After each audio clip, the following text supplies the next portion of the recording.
Please welcome to the stage Axios San Francisco reporter, Nadia Lopez.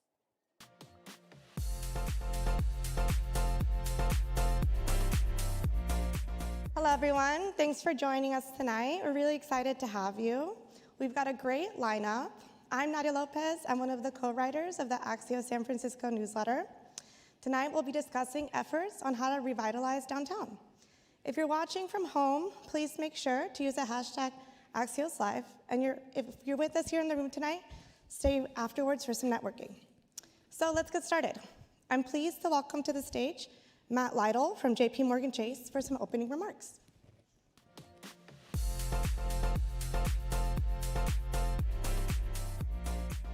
Please welcome to the stage JP Chase's Matt Lytle.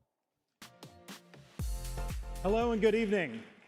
Thank you all for coming. We're really excited. I think this is going to be a lot of fun tonight because we get to all talk and think about something that is near and dear to all of our hearts, and that is San Francisco and the Bay Area.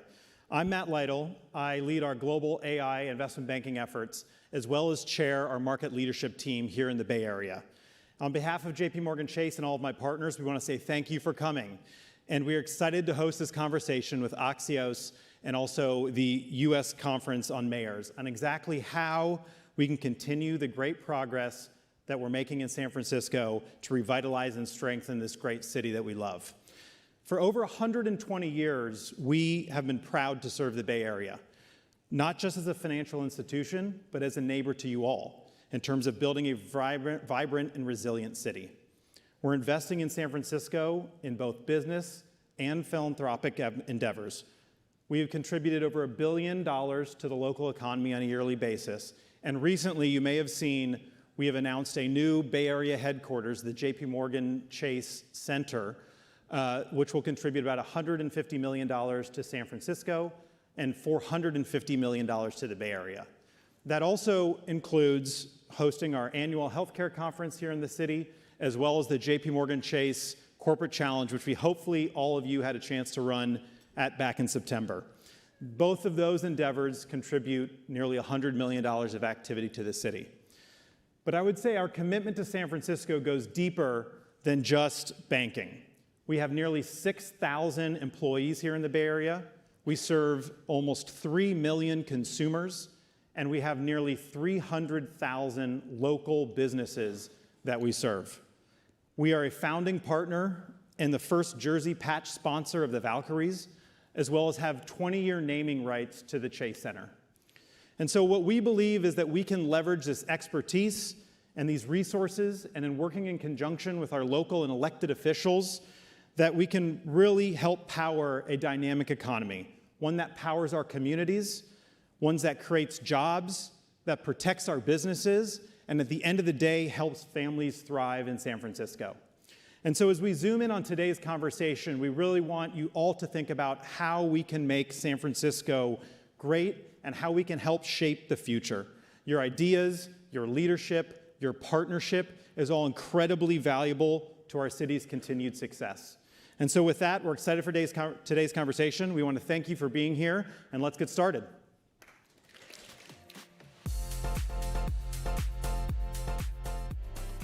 Welcoming back to the stage, Nadia Lopez.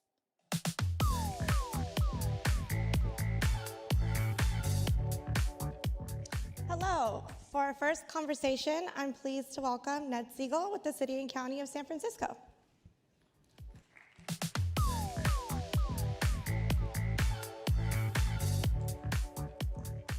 Hi. Hi. Let's get started. So, you bring extensive business experience to this role, including as a former CFO at Twitter. Tell us, how does that experience inform how you approach public policymaking in this new role? Well, good evening, everyone. It's great to be here. Thank you for the question. One of the neat things about the Lurie administration is there are people who come to the administration who have spent their whole careers in the public sector. That means that they know why we've done things the way that we've done them. It means they know so many of the people who have been doing the work for such a long time. And then you add a few other folks who have not served in city government, but who love the city so much, who care so much about it, and who bring other experience with them. sometimes the difference is the pace of decision making. The difference is not the pace. The pace is really fast. There's so much coming at us every day, and there's so much opportunity to do things better and differently than we have before. But the pace of decision making is often different. And I think all of us, whether we came from the private sector or we came from the public sector, are really excited about helping people just move faster towards decisions. Sometimes in City Hall, one can think by not saying no, you're actually being kind to folks, or by saying yes and the people might be upset by it. If you can avoid the yes or the no, maybe you've avoided upsetting people. And what we're really trying to embrace is we might not be able to make everybody happy with every decision, but inaction can harm a lot of people, whether it's about permit reform or it's about where the bike lane is on Valencia Street or any other topics that we might deal with. Well, let's get into what some of those initiatives look like. First, I'd like to begin talking about some of these public and private partnerships that Mayor Lurie has announced recently. He successfully raised more than $100 million from billionaire donors to fight homelessness, fund public safety projects, clean up streets, transform Embarcadero Plaza, and fund projects under the heart of the city, his major revitalization plan. So how do you view the growing reliance on private capital to address public challenges? Well, we see real opportunity to both continue to use public capital and to get more private capital to help solve our city's challenges. One of the great things about Mayor Lurie is he's got experience raising private capital from having founded an anti-poverty organization called Tipping Point, and bringing both the relationships and the know-how. And private capital can move faster, and private entities sometimes can make decisions faster, as we were talking about before. And so when we combine that with what we can do on the public side, we're able to move faster and bring more scale to some of the opportunities that we see, whether it's Powell Street, where we know that those 3 blocks in between Market and Union Square, there's opportunity for those to look like one beautiful promenade with wider sidewalks, with lights from one side to the other, with trees, places for people to sit and enjoy a cup of coffee, things to do while you're waiting at the cable car turnaround. The city raised money through a bond in November of last year, but it didn't raise enough to do it in as amazing a way as we think is possible. And so that's a great example of something where bringing private capital to complement the public capital is a real opportunity. And when companies, when foundations, when families see an opportunity like that to step up and contribute and help us move faster, to show off our incredible city when the Super Bowl comes next year, when the World Cup comes next summer, these are incredible opportunities to bring public and private capital together. But do you think safeguards are required to prevent a long-term dynamic where urban problem solving becomes increasingly outsourced to private interests rather than driven by, a balanced budget or sustainable public investment? Or do you think this is the type of long-term strategy that we need as a city moving forward? I think the strategy we need as a city moving forward is to be flexible and to do what makes the most sense at any given time. There are all kinds of safeguards that we have in place to make sure that whether it's what are called behested payments when city officials raise money for things, to make sure that we're really careful in how we do things, that we disclose them all, that people understand who's involved in what. Those are really important rules, and it's great to have them because by respecting them, we can continue to honor and earn the trust that the city officials have with our residents. At the same time, it'd be a shame if we didn't take advantage of the opportunity to bring public and private capital to placemaking opportunities, to the ambassadors. If any of you have gone to the Montgomery or Embarcadero BART stations or Muni stations in the last few months, there are ambassadors who are stationed there now that are actually paid for by donations to the Downtown Development Corp. 911 calls in the last 2 months since those ambassadors have been there from those stations are down over 50%. And it would take the city a lot longer to procure and to execute on putting those ambassadors in place than it is to have an organization that's rowing in the same direction but sits outside of City Hall and to work with them to see things like that through. Okay. I want to get into the permit reform. So the city says that, it's going to change this bureaucratic system that has been a huge headache for a lot of people for a while. So it's actually going to be different, for someone trying to open a restaurant, convert an office space into housing, build new construction downtown. How soon will people begin to see these improvements manifest? So back in February, the mayor signed an executive directive creating Permit SF, which is a cross-departmental team who is empowered to make technology decisions and to work across the permitting departments to help us move faster and just serve residents, serve builders, serve entrepreneurs better.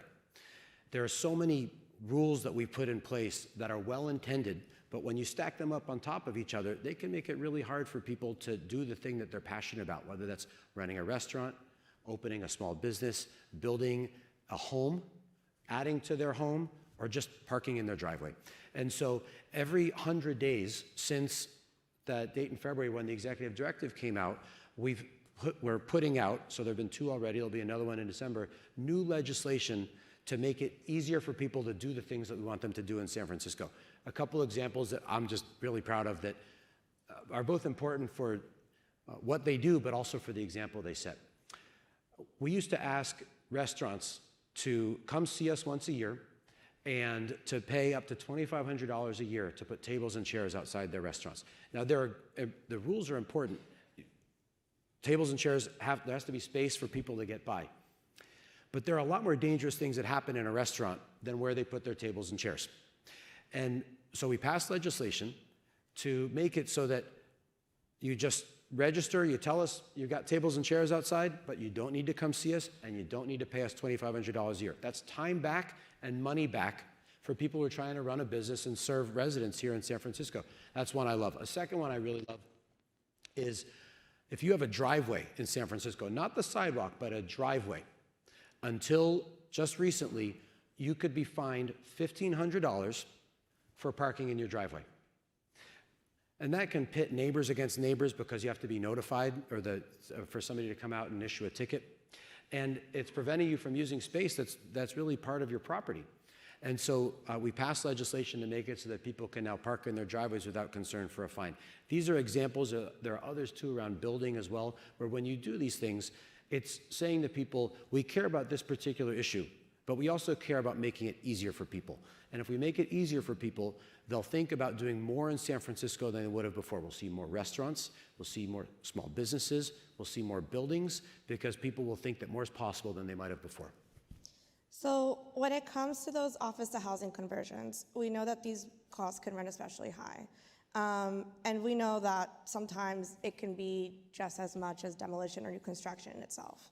Under Lurie's new plan, projects have until 2032 to sign up under this law he's just signed. So, what's the city's current progress on approving and breaking ground on these projects, and how soon can we begin to see some of those realized? So there are a couple of pieces of legislation that were passed over the last 6 months or so, which should make it much easier to convert older office buildings into housing. And before I explain the legislation, let me just take a step back and say, downtown is this incredible opportunity that we've found ourselves with that nobody hoped for, but we have to look at as an incredible opportunity. The goal is not to make downtown like it was in 2019 or like it was in some previous year. We want a downtown that meets this next century. And in order to do that, it needs to be a downtown where people live, where people work, where they play, and where they learn. The world's changed so much since our downtown was established and since it last changed. It has been a place where people went to and sometimes still go to work, and it's been a place where people shopped and stayed in hotels. But we need a neighborhood downtown, and that means conversion, so we go from like 10,000 people living downtown to 30. It means creating the conditions so that people want to come back to work. It means making it easier for people to play downtown. It's not really a destination that people go to eat or to go to bars. People sometimes stay to do those things. So we got 20 more liquor licenses from the state for just the downtown area so we can create more density so it's a destination as well as a place where people would stay. And we've been working closely with many higher education institutions, in particular Vanderbilt, in the recent past to also make this a place where people can come and learn. There just aren't a lot of incredible downtowns on the planet that don't also have institutions of higher learning at real scale as well. Now, to go back to your question about legislation for housing conversions, we're trying to remove all the impediments because it's expensive. So we're waiving the transfer tax. We're putting the property tax, or the city's portion of the property tax, back to the developer for the first 30 years. We removed the affordable housing requirement, which it's not durable to do that across the city all the time, but in order to get these expensive projects moving, that felt like an important trade-off to make. The final piece is that property tax going back to the developer. That becomes effective in January. I think when that happens, you'll see buildings start to trade, and you'll see projects start to happen. And a few years from now, that means you'll see more people living, working, playing, and learning downtown.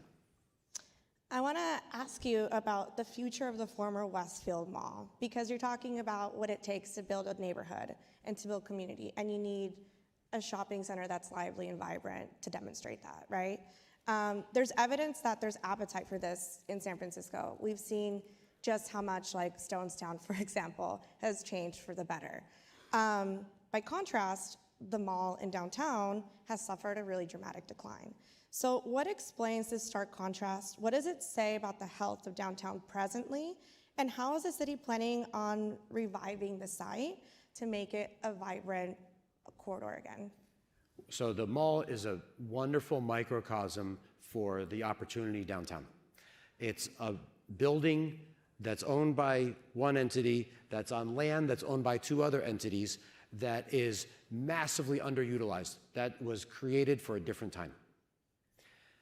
We look at that and we say, it's not our jobs nor our expertise to decide what ought to go there. It's our jobs to create the conditions so that the smartest people with the best ideas and the most capital can turn that mall into whatever it should be. Now, we have rules and laws in place to make sure that it doesn't turn into something that it shouldn't be. But that means that if it's experiential entertainment, if it is a mall again, if it's a place for people to play sports, the people will decide. And because of the permit reform work, because we're working so hard to help downtown be cleaner and safer, crime downtown is down 40% year over year. More and more people are coming back to the office. These types of things, these are creating the conditions so that smart people with access to capital can come up with brilliant ideas and will be confident that they can see them through at the mall as well as in other places downtown. Well, Ned, that's all the time that we have. Thank you again for joining us. We appreciate your time. Thanks for having me.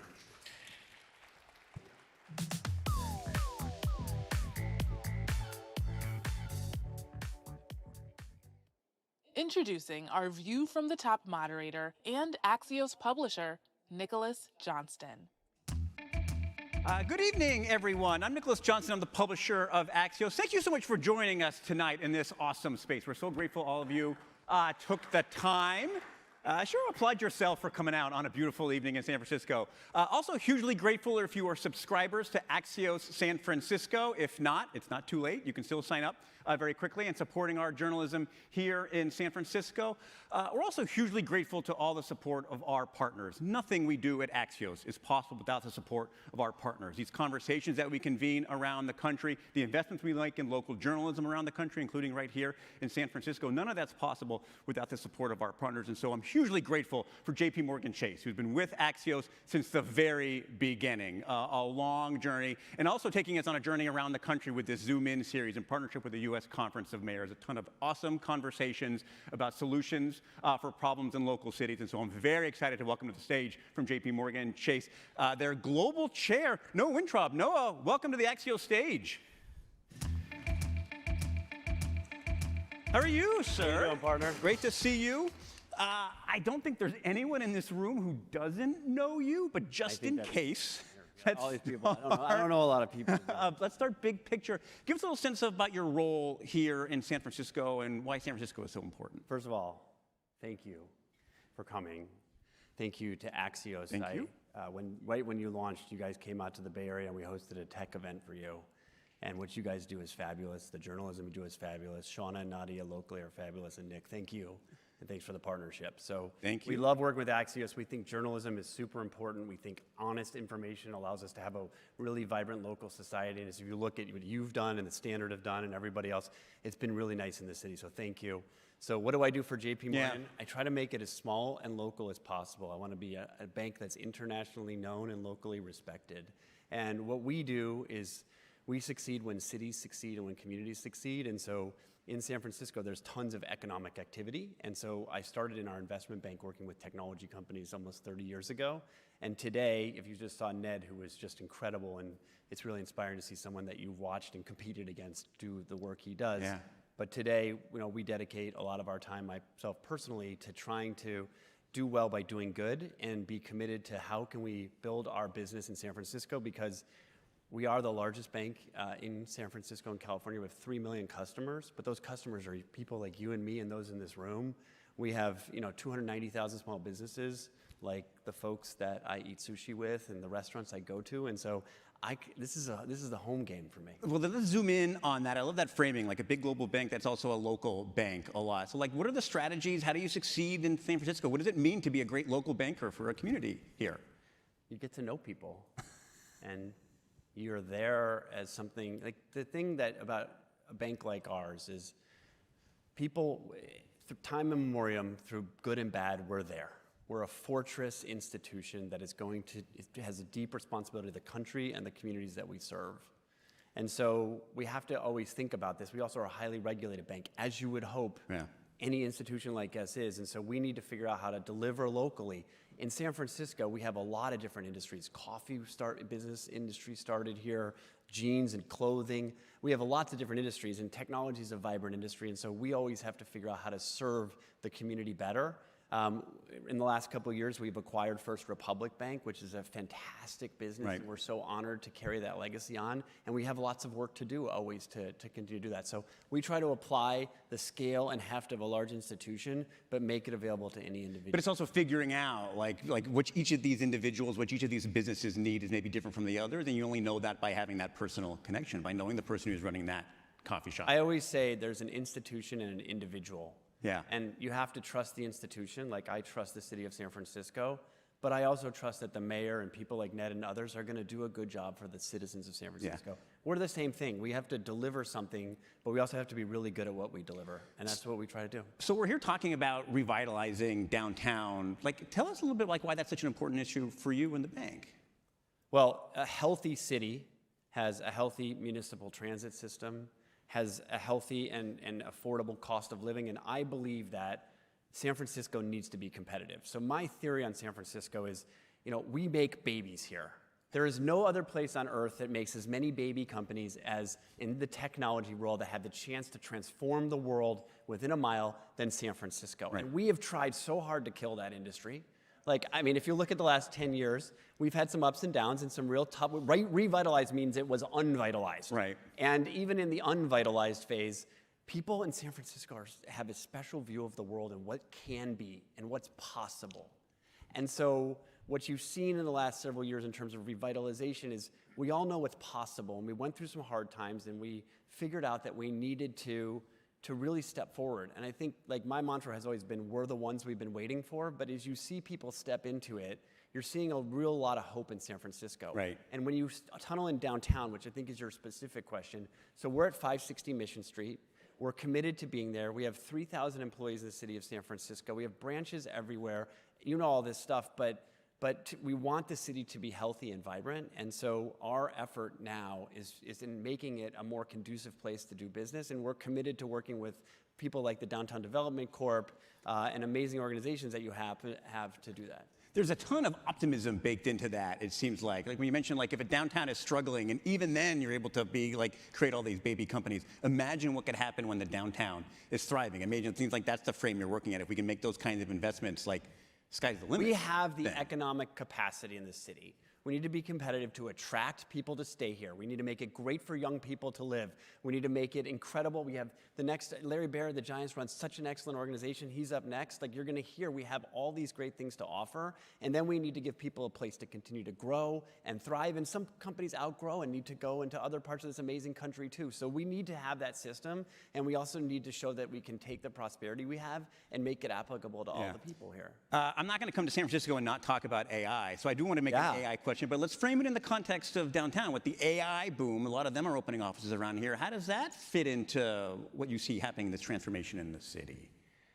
There's been a few moments in the history of the United States when a significant portion of the overall productivity of that time went to something, like the railroads and the construction of the railroads, or the construction post-electricity and the wiring of the world. And I think we may be in one of those moments. Yeah. We may be in a moment when you can almost industrialize intelligence. In other words, you can figure out how to do things that massively accelerate productivity, like railroads and moving goods and services so far. It changed everything. And so this is the kind of stuff that crazy San Francisco can handle and can think through and wrestle with and figure out how to do. Exactly the kind of San Francisco transformation. Well, we can scale up and down organizations and talent. In startups, it means that people are comfortable moving in and out of jobs, and they know that they're going to have a place to be, and this is an innovative place. We have great universities. We may have more universities in San Francisco. So AI is super exciting. Yeah. It is transforming the way everything does, and I think hopefully it transforms and makes our lives better. So we kicked off this long conversation with JP Morgan Chase earlier in the year in DC with a colleague of yours, Peter Scheer, who I know you want to take a minute to talk about. Talk about your journey with him and why he was so important. I think a lot of business and a lot of life is learned by the school of hard knocks and just by getting lucky and bumping into great people. And so JP Morgan Chase is a company of 320,000 people, but it feels like a really small company. Yeah. And I have the honor of being mentored over the years by Peter Scheer, who is just a lion of a human and a great leader.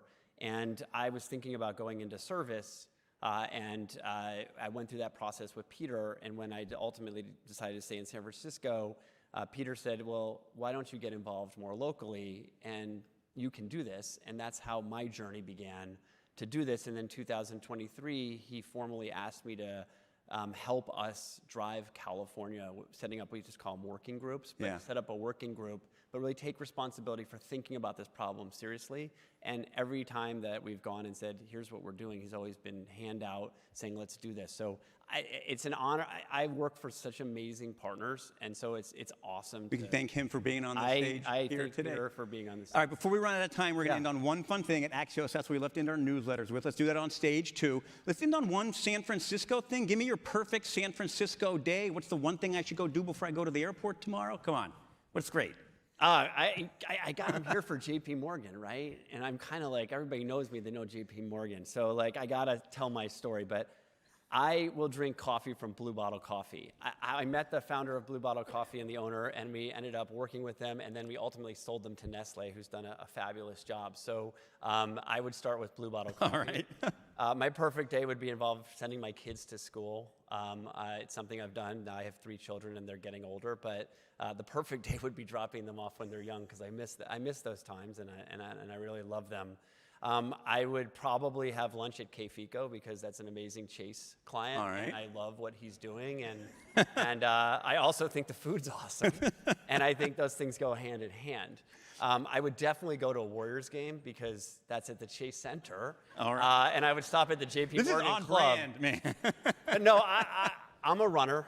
I love roasting coffee. I love my family, and those are the things that I like to do, and I like to do it locally. So I think there's just incredible restaurants and places, but most of all, I do it with friends. I've got a to-do list. Thank you, Noah, for being here. Huge thanks to JP Morgan Chase for making this possible. Conversation continues. Let's bring Shauna out. All right.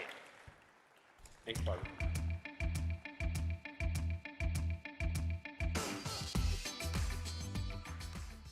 Please welcome to the stage Axios San Francisco reporter, Shauna Chen.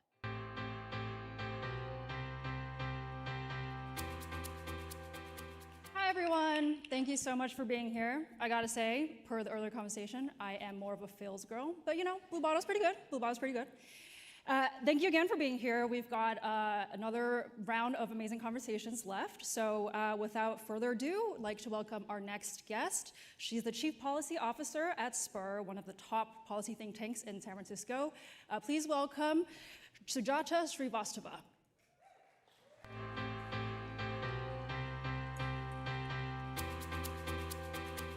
Thanks for being here. Thanks for having me.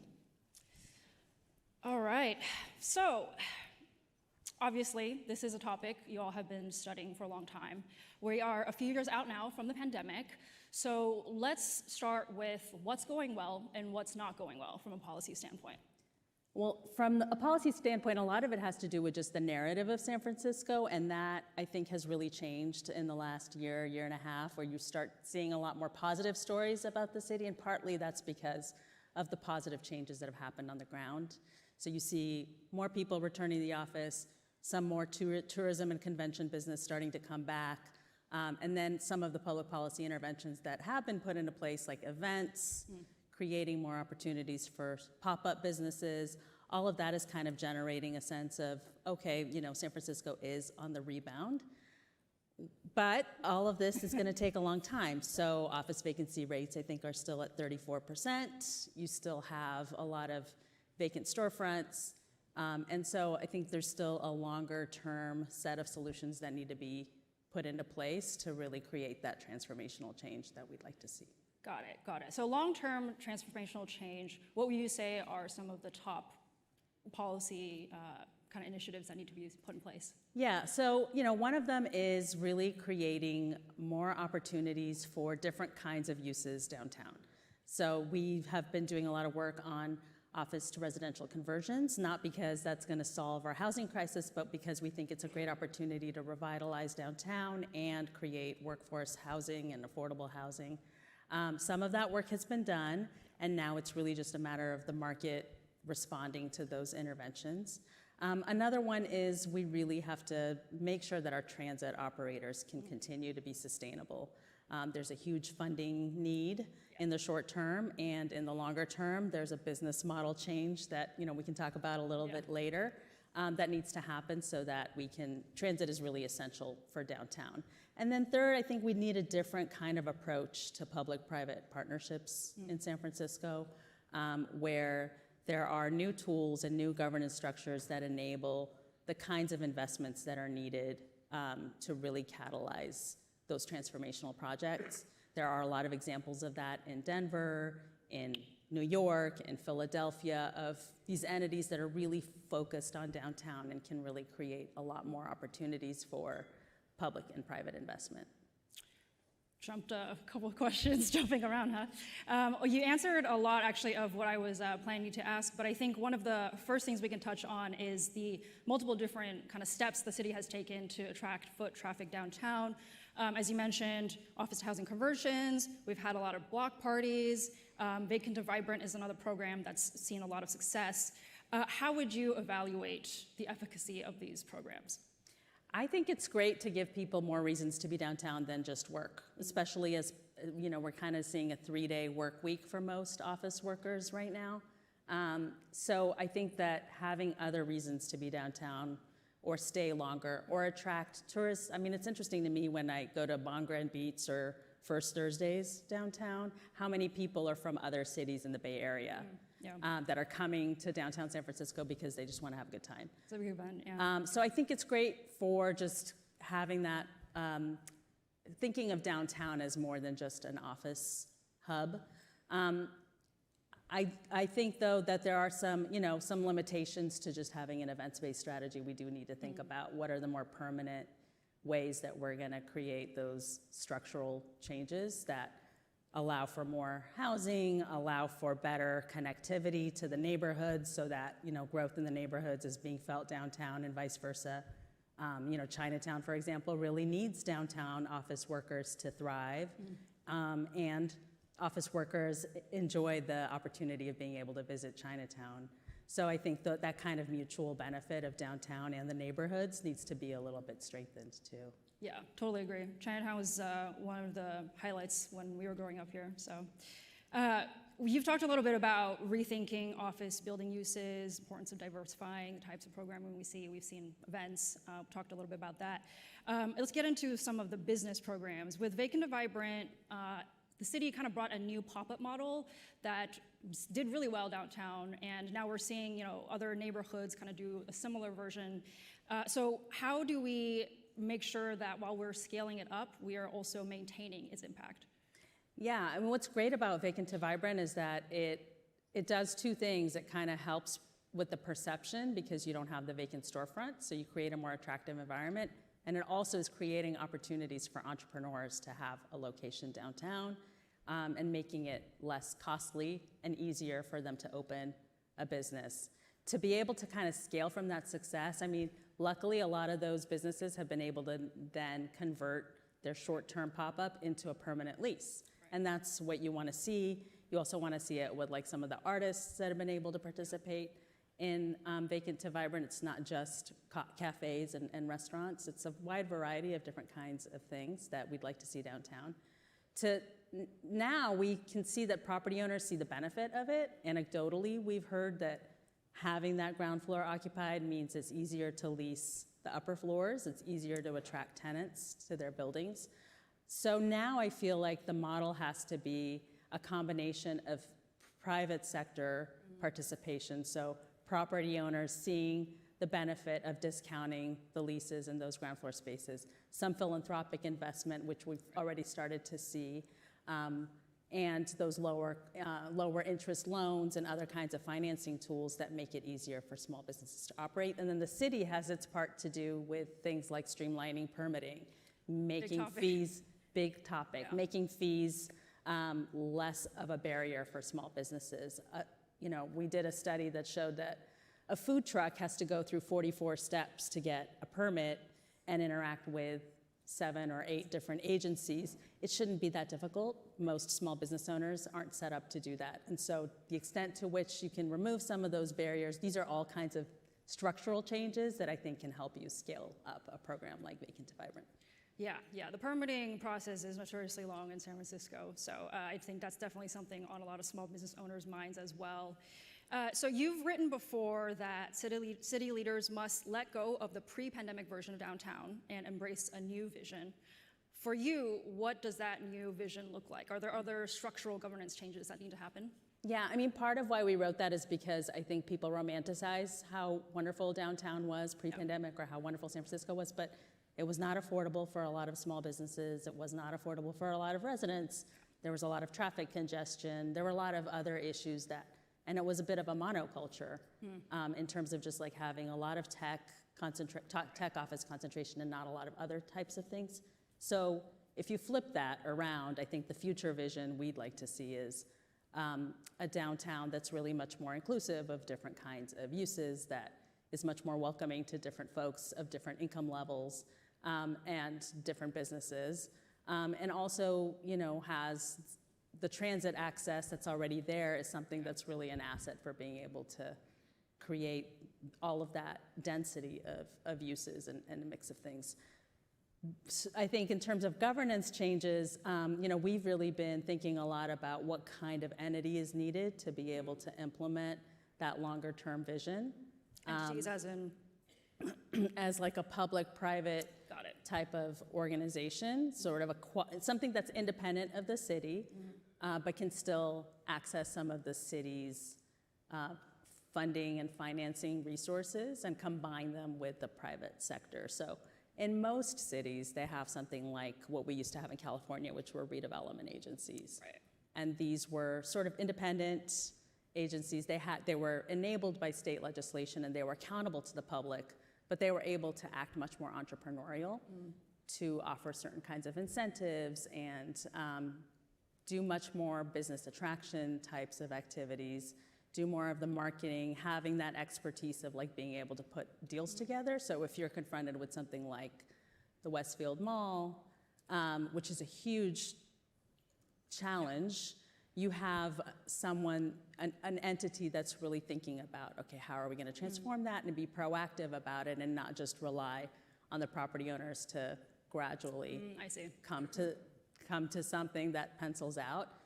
So there's a combination of things that an entity like that could offer. So we've been thinking about, what would that look like if you were to create that same kind of a capacity in San Francisco to really be dedicated on downtown San Francisco and its transformation. Something more centralized than what we currently have.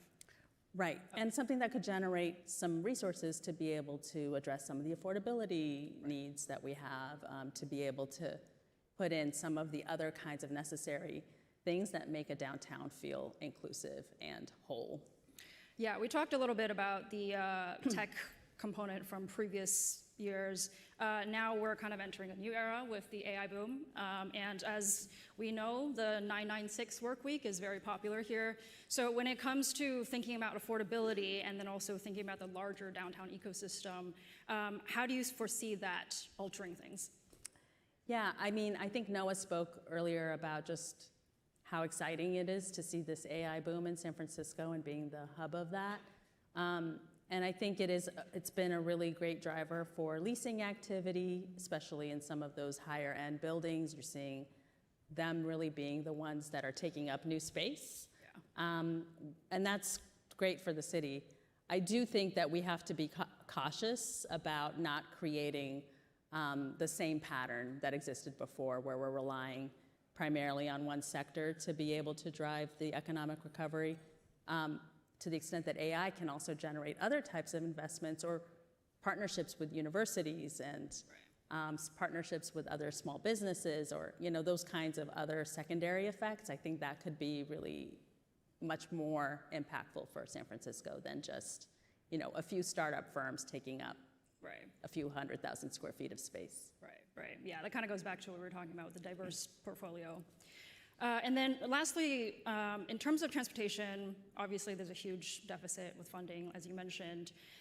What does your research show about the kind of business model that's needed to ensure the infrastructure can sustain operations and that we're not going to be at risk of service cuts in the future? Yeah, what happened is that especially BART and Muni were so successful with ridership that they were able to finance a lot of their budget just through fares and parking revenues, so from users. And now that ridership is much lower than it was before the pandemic, there's a big gap. Yeah. You can't really cut your way out of it because then you end up in a situation where BART trains are running every hour. And that's not gonna help us revitalize downtown. So I think that the key here is finding new funding sources, so we can't just cut service. We have to actually think about new funding sources. There's been more investment from the state recently. We need to make that a more permanent type of investment. California underinvests in transit compared to other states. Yeah. There's a huge opportunity there. The other part of the business model is transit does have to change the way that it operates to be a lot more friendly to users. And some of that is going to be about really improving the quality of the service. It's about also addressing one of their biggest barriers is that they have a hard time hiring operators. Oh, okay. So there's a workforce shortage. They really have to think about what our hiring systems look like, how do we change that to be more efficient and to be able to recruit the talent that we need. And they also have to start thinking, I think, more seriously about why are we having such a hard time delivering big transit projects at budget and on schedule, right? Because that burden then carries into the operations. And so there are some transformations that have to happen on the operator side. Got it. But we also can't starve our agencies, expect them to fix these problems and risk the actual service from being delivered. Yeah, I feel like it's oftentimes feels like we have the same conversation every few years when it comes to transit. So hopefully there will be a bigger picture vision at the end of all of this. We are unfortunately out of time. I would love to talk to you more. Obviously, there's so much to discuss, but thank you so much for being here. Thanks for having me. Thank you so much.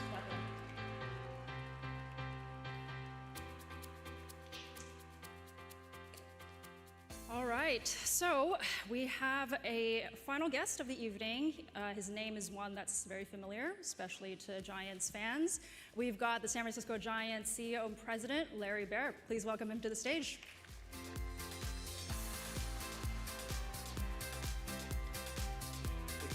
Hi. Thanks for being here. Thanks for having me. Do we have any Giants fans here? Come on, yeah, of course. And on their behalf, I have to start with the new manager that we've hired. Congrats on that. There's a lot of excitement, also maybe a little bit perhaps perhaps. What made him stand out? Well, so his name, we actually did the introduction today. Yeah, the press 5 hours ago. Yeah. At the ballpark 6 hours ago. Tony Vitello, and Tony becomes the first ever manager of a major league team who came directly from a head coaching position at college, in the college world. And we're super excited about him. It was really, it's Buster's call, and it was a chance for Buster Posey. Do we like Buster Posey? Okay. He's our president of baseball operations. Of course. Those of you who are not baseball fans, and a Hall of Fame catcher and one of the great figures in San Francisco and New York Giants history, for that matter. Anyway, Buster had a chance to go out and hire his own managers, new managers, his second year as head of baseball. Yeah. And he identified Tony for some really interesting reasons. And this came up at the press conference, and I'm not going to make our whole conversation about baseball, but I'd love to, because we're so excited about Tony. Tony is a really high energy individual. And what he accomplished at the University of Tennessee was taking a program that really wasn't much of a baseball program at all. They're in the SEC, and they were, a team that didn't win much. And through really the force of personality and his communication skills, was able to recruit and then create a NCAA championship team, went 3 years to the College World Series. But beyond that, and this is something that became evident in the industry as you talk to people throughout the industry, is just what is a supreme communicator. And for what we think is the world of Major League Baseball and really all professional sports, there's a premium in our view, and certainly in Buster's view, and he was in uniform only 4 or 5 years ago, clubhouse communication and keeping and leadership and keeping everybody on the same page. And we have a saying that for a manager, it's as important what you do from last out to first pitch is what you do from first pitch to last out, meaning it's the travel, it's going to the 26th man on the team and talking to him about playing time when he's not playing. It's talking to the guy that's having other issues, anxiety issues, whatever, and getting them to perform and addressing their issues. So Tony's, I think, somebody that our fans are going to fall in love with. Okay, yeah, I'm excited to see what he brings to the table. Yes. Honestly, we could spend the whole conversation about that. But we got to talk about downtown, just as important. Sure. Let's set the scene. You've lived in SF for a long time. You've seen it go through a lot of changes. How would you sum up the current storyline playing in the downtown SF? So I think we're going through yet another, having grown up in San Francisco, we're going through another revitalization. And when was the last one? And so I'd say this is maybe a little bit akin, but I think more so than 2000, okay. Right? So in year 2000, we actually opened the ballpark in 2000, but that was the environment where Google and Yahoo and all of the technology companies were coming onto the scene and changing the world in certain ways. Yeah. I think we have that now with AI, but also all the AI adjacent companies that have determined that truly San Francisco and Silicon Valley, yes, but San Francisco even more so is the place where the intellectual capital exists, is the place where the top engineers want to come. And are we okay here? The lights go down. Yeah, we need a second. Is that mood lighting? Oh, there we go. Okay, we're back. Okay. We're back. Where the top engineers want to come off the campuses of Cal and Stanford, but also colleges from around the world. And so I see that as a real positive inflection point. I also see that where we are just coming out of the pandemic, that people want to be together in urban environments.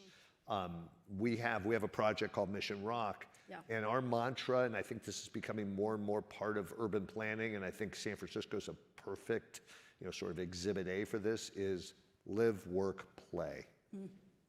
So that you can have folks living downtown or around downtown, Mission Bay, Mission Rock, Dogpatch, Potrero Hill, Hayes Valley. They live there, they walk to work, they take a quick ride share to work, they rollerblade to work, they bike to work. Rollerblade. What, a rollerblade? You're a rollerblader, Shauna? That would be cool. If I could, I would love to. we have a lot that come to games. We have a whole thing with the Bicycle Coalition where we have a checking for rollerblades and for bicycles. A lot of fun. Yeah. And then the play part. So if you think about the Embarcadero now, we have the ballpark, we have Chase Center, which is fantastic. We have all the attractions along the Embarcadero, whether it's the Exploratorium or the restaurants, the ferry building is amazing. So that live, work, play environment, I think is really played into San Francisco's renaissance. Yeah, like part of the DNA in a way. Yeah. Got it. You've also been at the forefront of countering the doom loop narrative, which, in my opinion, has kind of dogged San Francisco for a little bit longer than it needs to, perhaps. But you've worked with organizations like Advance San Francisco, Partnership for San Francisco. Why was it important for you to use your platform that way? So, first of all, it's a very personal thing, having grown up here in San Francisco and caring a lot about San Francisco. Beyond that, I feel like the San Francisco Giants are more than another business. We wear San Francisco across our chest. In some ways, we're like almost viewed as a quasi-public utility, even though we're privately held. It's we take great pride in the fact that people think of us as in and of the community, right? And so as such, we have a platform, we have a megaphone. Our games are on the air, for 6-7 months a season, during the season, 3 hours a day, pre and post, talk radio. Lots of social media, lots of press. So we have a platform where we can have some perhaps outsized impact with our voice.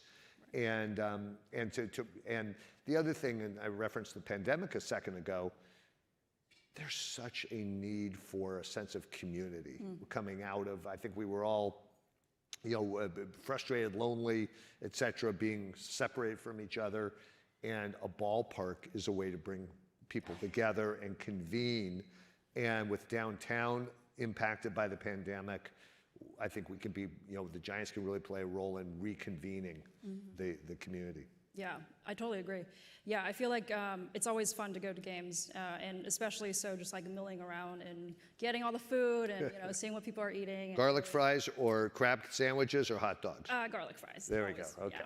Yeah. Any garlic fries, people? Yeah. Garlic fries. Oh, there we go. Okay. So you mentioned, Oracle Park is proximity downtown, also your Mission Rock development, which is ongoing. It's a mixed-use development.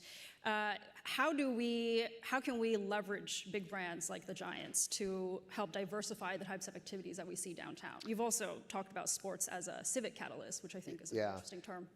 I think, one of the big things, one of the big challenges for a city like San Francisco, and it happens in other big cities like San Francisco, bigger cities, even New York, et cetera, is to make sure that we have an inclusive environment, and inclusive meaning, obviously diversity, racial and ethnic diversity, but also income diversity.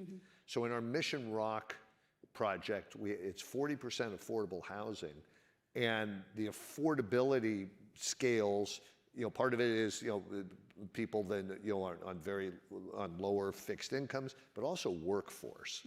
And one of the things I think we really need to attack in a city like San Francisco, with the property values as they are, and more housing being built but more housing needed, is where are the public school teachers going to live?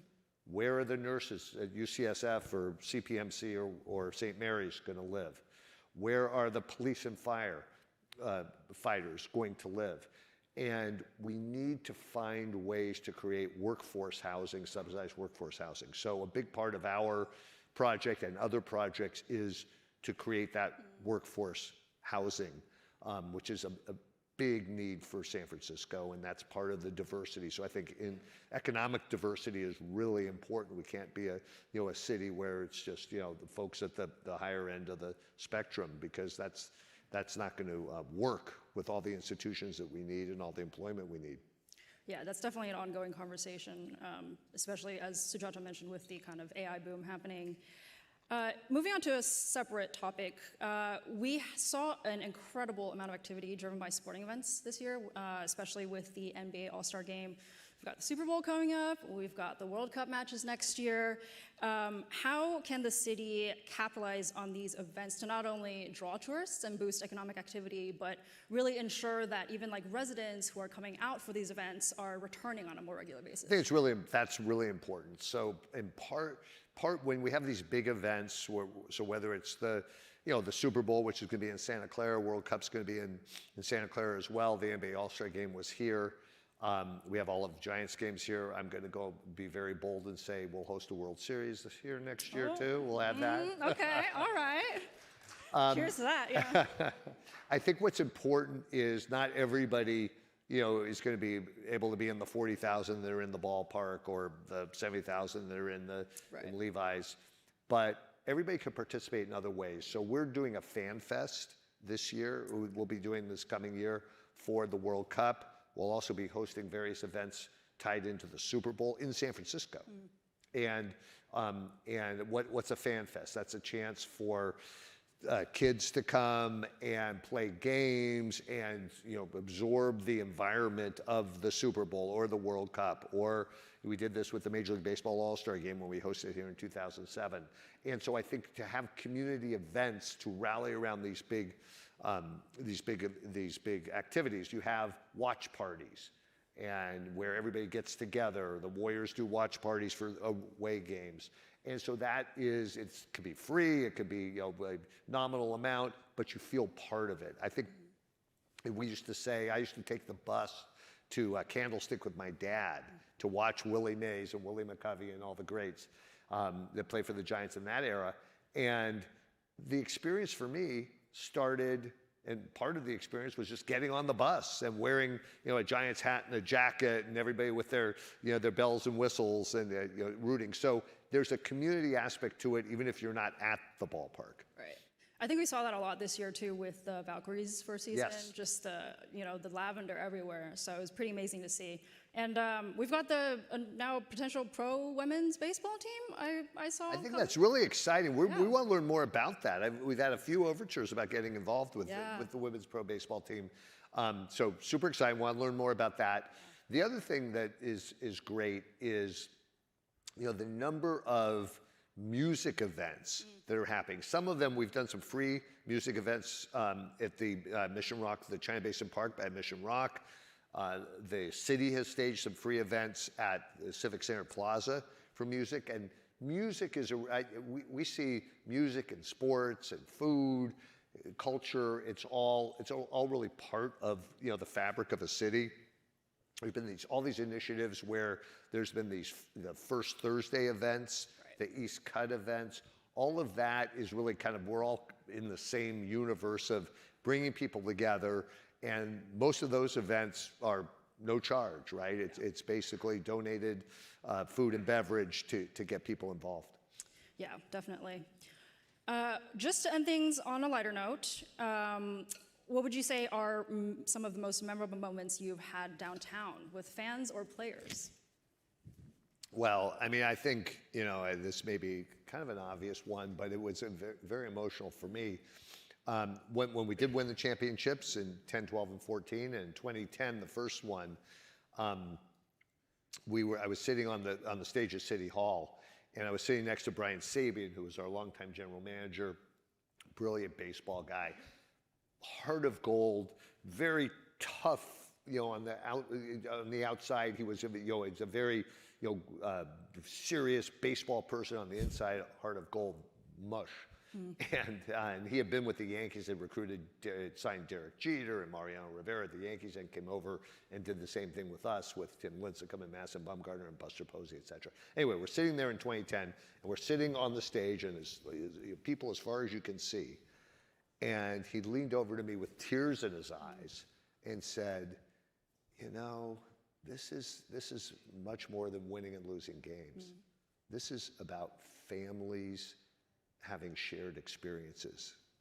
And we looked out and we saw mothers and sons and grandparents and everybody coming together. And I'll never forget that comment and that scene where people came together. There was, I don't know, the estimates, 1 million people, whatever, on the parade route. You know, there was not one incident. I mean, there were people having fun, there were people climbing up trees along Market Street, but no, there wasn't a single disturbance or incident or issue. And to me, that's what it's all about. Obviously that's a parade, but then every game, you see generations of people enjoying games, and that's what I think about, and I think about what the Giants can do. I think that's a beautiful connection to the vision we have for downtown as well. Yeah. Thank you so much, Larry. Thank you so much, Shauna. Thank you. Thank you. So thank you everyone for being here today. We had some really wonderful conversations, and we really appreciate you being here. Also our audience on the live stream too. We look forward to continuing to cover these topics in our newsletter. So if you aren't subscribed, please subscribe. We are cool, I promise. And we hope to see all of you at future events in San Francisco. Please feel free to mingle. We've got refreshments in the back, and thank you again for being here. Thank you. Thank you. I'm in Axios.